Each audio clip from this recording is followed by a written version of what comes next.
नमस्कार दोस्तों, अयोध्या भजन ब्लॉग पर आप सभी का स्वागत है। हमारे चैनल के माध्यम से आप सभी को अवसान माई का बहुत ही सुंदर कहानी कथा लेकर आई हूँ। आप सभी को पसंद हो तो लाइक, सब्सक्राइब, शेयर, कमेंट जरूर करिएगा। बोलो अवसान मैया की जय।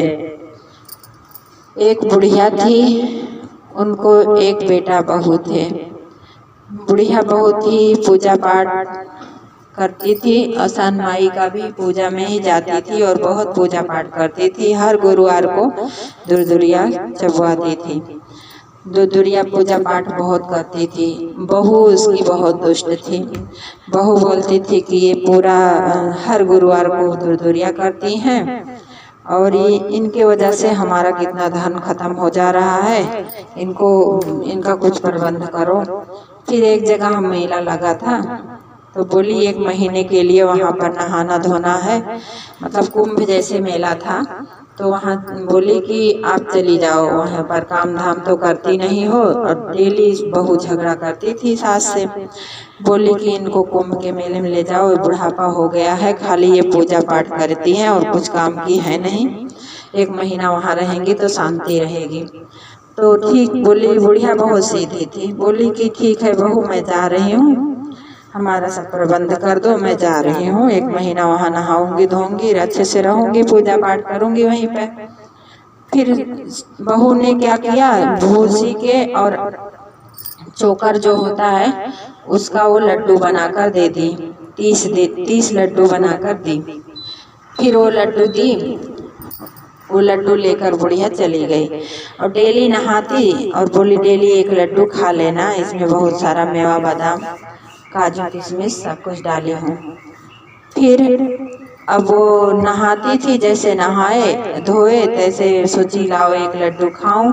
तैसे अवसान मैया दूसरे भेष में आकर बोली कि मुझे दे दो, मुझे बहुत भूख लगी है। फिर वो क्या थी, बहुत ही दयावान थी। बोली कि लो अच्छा खा लो। फिर 1 लड्डू उनको दे देती थी। वो सोचती थी मेरे पास अब 29 ही लड्डू बचे हैं, मैं क्या खाऊं, जाने दो, मैं कल खा लूंगी। फिर ऐसे दूसरे दिन भी हुआ तो दूसरे दिन भी वो आ जाती थी। ऐसे ऐसे करके दूसरे दिन, तीसरे दिन, चौथे दिन, मतलब तीसरा दिन, जब 30वां दिन आया उस दिन भी वो आई। वो 29 दिन तक पानी पीकर रह गई और पूजा पाठ करती थी। बोली जाने दो। फिर 30वां दिन आया, फिर आई, बोली कि हमें दे दो, मुझे बहुत भूख लगी है। फिर बोली ठीक है लो, 30वें दिन भी खा लो, आज तो मेरा बेटा आ ही जाएगा, मैं घर पे जाकर खाना खा लूंगी, आपको तो कुछ भी नहीं है। तो बोली ठीक है। कि 30वें दिन भी खा ली तो अवसान मैया बहुत प्रसन्न हुई। बोली कि ये कितना अच्छा, मतलब अपना खुद का ध्यान नहीं दी और हमें खिलाती रही। आपसे मैं बहुत खुश हूँ, आप जो मांगना हो मांगो। तो बोली ठीक है। फिर वो बोली कि मेरी बहू बहुत झगड़ा करती है, आप मुझे इतना क्या करो कि मुझे खूब वो दे दो, मैं मतलब थोड़ा जवान जैसा हो जाऊं, मुझे जांगर दे दो, मेहनत करूं, शक्ति दो थोड़ा, तो मैं काम करूंगी तो मेरी बहू झगड़ा नहीं करेगी। फिर अवसान मैया क्या की, अपना हाथ पीछे लगा दी उनको और वो खूब सुंदर जवान कन्या हो गई। अब वो कन्या जैसी, मतलब जवान हो गई एकदम लड़की जैसी। अब 30वें दिन लड़का आया, वो बोल रहा है अम्मा कहाँ हो कहाँ हो। अब वो ढूंढ रहा है सब जगह मेले में। तो वो बोली भैया मैं ही तुम्हारी माँ हूँ, ऐसे ऐसे हुआ और हमें लेके चलो, और सब बताई। तो उस लड़के को विश्वास हो गया और लेके गई। फिर बहू बोल रही है जवान औरत कहाँ से लेकर आ रहे हो, उस पर शक करने लगी।